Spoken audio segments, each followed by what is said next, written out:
Hey guys, welcome to the Screen Team. I'm Chris, and of course we got Laura on this show, and we're getting ready to review a very, very popular movie in 2017, one that stars a very talented man who can sing, dance, act, and be Wolverine as well. We're talking about The Greatest Showman starring Hugh Jackman, and to help review the film, we've got Laura Butler. Laura Butler, Greatest Showman, was it the greatest movie of 2017? Did it come out in 2017? Yes, ma'am. Oh.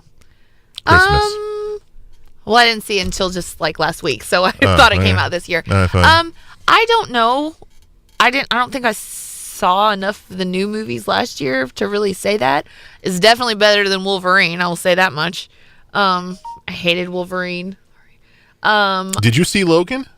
Yes, that's the one I'm talking about. How could you hate that? It was amazing. I hated it. He died. That's what made it awesome. No, that's what made it suck. I hated it. I was like, no, I don't like this.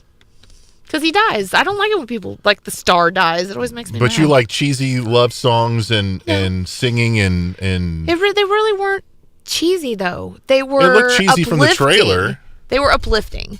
Two songs in particular were... The rest of the songs, it was just like, okay, it's a musical. But there were two songs that...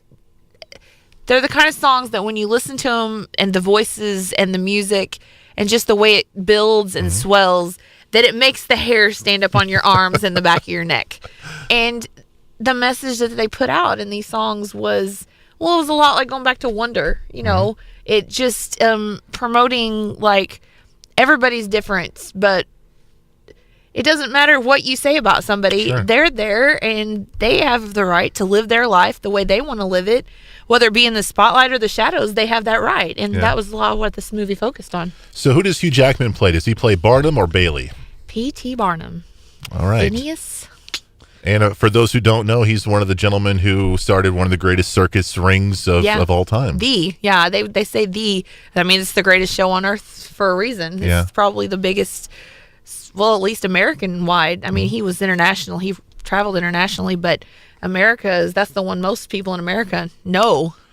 So from the trailer, and I did not see the movie, I'm just trying to troll Laura here, so don't take my opinion with this movie, but from the trailer, it looked like Hugh Jackman's character was just kind of getting started. It seemed like he had an idea, and he brought forth this idea, and is that basically how it started? Yes. One thing about this movie, there's a lot of different layers to it. There's different stories within the story. There's this, he grows up, and his dad is a tailor, and they're poor. Hugh Jackman's? Yes. Okay. Hugh Jackman's father is a tailor, and they're poor, and he's a servant, and he's even abused as a servant. And he grows up in the house of this family, and the man basically tells him over and over, you'll never be anything more than a tailor, just like your father. Right. And he falls in love with the tailor's daughter. Nice. And he goes out, they get separated, but he stays in touch with her, and he goes out to make something of himself and comes back to tell her father, I'm going to give her everything that you could have given her and more. Yeah. So that's a huge part of what his character strives for throughout, is to do for his family and his wife. And he goes through all the phases, I think, that we see in even celebrities today. Like, they start out and they're kind of humble, and I'm so thankful that I've got this. Right. And then as the fame and the fortune and the infamy really gets to them, then they change and they lose sight of what their focus was to begin with. Sure. And that's a lot of what he does in this film. And it shows just kind of the full circle that he makes coming back to his family and all the things that he goes through to make it the greatest show on earth. Yeah. Well, luckily that hasn't happened to me yet in all my fame and notoriety from doing the Screen Team. So exactly.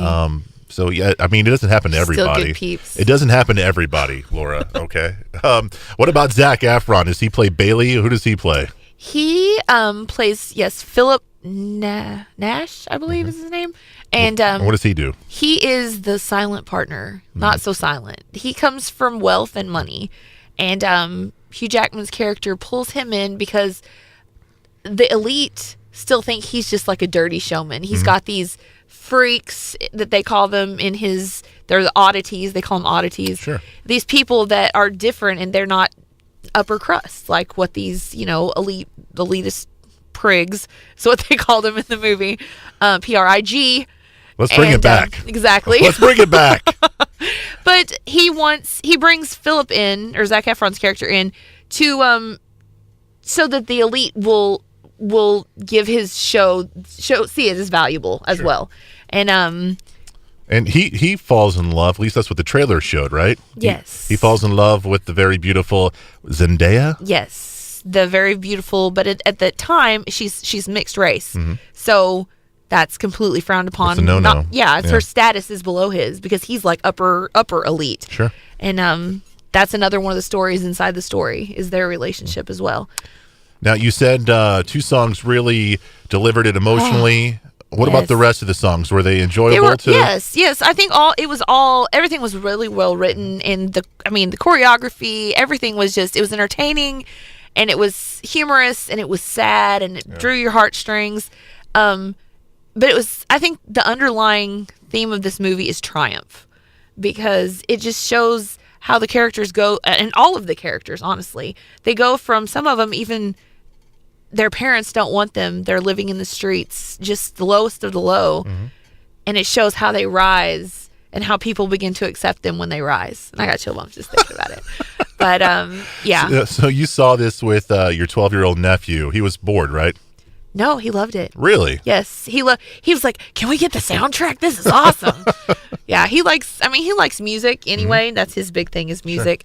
Sure. So he kept saying, "Oh, is Zac Efron ever going to get with Zendaya?" And I was like, "Oh, I don't know, but I just watched the movie." So he did enjoy it. But it is a family film, correct?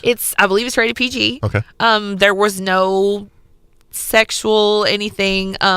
There's a couple, their outfits are a little risque in some, but they're acrobats, so I mean it's kind of that kind of thing. Expected. Yeah, you're gonna see it at a gymnastics meet. So sure. But I think all in all, it's the family that sat behind us. They were singing the songs. The little boys, they had 3 little boys, and they were singing along with the songs. Oh, really? And I was laughing because this little boy was just at the top of his lungs singing, "This is me."